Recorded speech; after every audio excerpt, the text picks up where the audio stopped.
So hey everyone, welcome to my channel. Those who don't know me, my name is Khushi and I'm a first year BMS student currently preparing for NEET 2026, and I went for MBBS abroad in 2021 in Ukraine, and due to many other reasons apart from Ukraine-Russia war, I had to leave it, and yeah, now I'm here preparing for NEET 2026.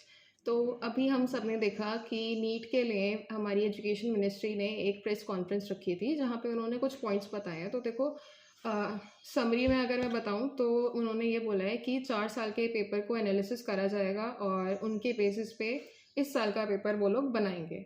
और उन्होंने ये भी बोला है कि जो paper का level होगा वो एनसीईआरटी बेस्ड ही होगा, ठीक है, एनसीईआरटी के बेसिस पे ही पूरा पेपर बनेगा। उन्होंने ये बोला है कि टाइम मैनेजमेंट का ध्यान रखा जाएगा। जैसे लास्ट ईयर बायो का पेपर काफ़ी लेंदी आया था, फिजिक्स का डिफ़िकल्ट आया था, तो टाइम मैनेजमेंट बच्चों का नहीं हो पाया था। तो उन्होंने ये बोला है कि इस साल टाइम मैनेजमेंट का अच्छे से ध्यान रखा जाएगा और 12th क्लास का बच्चा जो इस साल पास आउट होता है वो इजीली उस पेपर को अच्छे से दे पाएगा, ठीक है। तो उन्होंने ये बातें अपनी प्रेस कॉन्फ्रेंस में बोली हैं। तो देखो, हर साल एनटीए यही बातें बोलता है कि एनसीईआरटी बेस्ड क्वेश्चन आएंगे और लास्ट ईयर्स के क्वेश्चन पेपर के बेसिस पे ही क्वेश्चंस इस साल भी बनेंगे। इजी टू मॉडरेट हर साल पेपर बनता है, एनसीईआरटी के ऊपर ही क्वेश्चंस आते हैं, ठीक है। और हर साल वो यही बोलते हैं कि टाइम मैनेजमेंट का ध्यान रखा जाएगा। कभी एनटीए ने ये नहीं बोला है कि वो टाइम मैनेजमेंट का ध्यान नहीं रखेंगे या फिर एनसीईआरटी के बेसिस पे क्वेश्चंस नहीं बनाएंगे या फिर पास्ट ईयर के क्वेश्चंस आप लोग मत सॉल्व करो, ठीक है। तो इसमें कुछ नया तो नहीं बोला है एनटीए ने। तो एज एन एस्पिरेंट मैं तो यही कहूँगी कि मुझे अपनी प्रिपरेशन में कोई भी लूज पॉइंट नहीं छोड़ना है आप after listening to this press conference, क्योंकि पेपर हर साल एनटीए यही बातों को ध्यान में रख के बनाती है।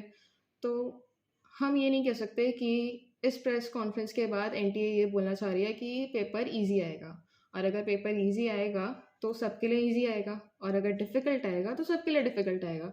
तो मेन तो ये है ना कि कट ऑफ कितनी जाती है। अगर इजी आएगा तो कट ऑफ ऑब्वियसली हाई जाएगी, और अगर डिफ़िकल्ट आएगा तो इस साल की तरह कट ऑफ नीचे जाएगी।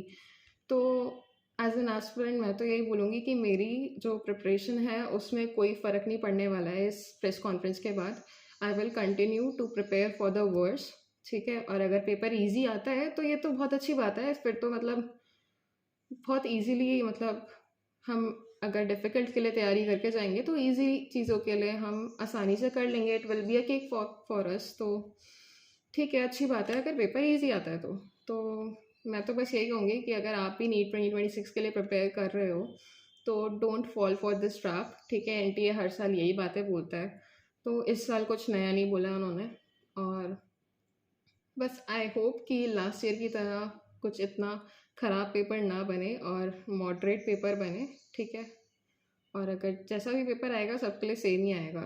तो आई विल जस्ट से कि इस प्रेस कॉन्फ्रेंस के बाद मैं अपनी प्रिपरेशन में कोई भी लूज पॉइंट नहीं छोड़ने वाली हूँ। मैं लास्ट ईयर के क्वेश्चंस करूँगी, ठीक है, लास्ट 10 ईयर्स के क्वेश्चंस करूँगी, और साथ में एनसीईआरटी के क्वेश्चंस करने वाली हूँ, और कॉन्सेप्ट्स के ऊपर ज़्यादा ध्यान रखूँगी क्योंकि लास्ट ईयर का पेपर हमने देखा था कि कॉन्सेप्ट्स बेस्ड ही आया था। अगर फिजिक्स में किसी के कॉन्सेप्ट वीक हैं तो वो पेपर नहीं सॉल्व कर पाएगा।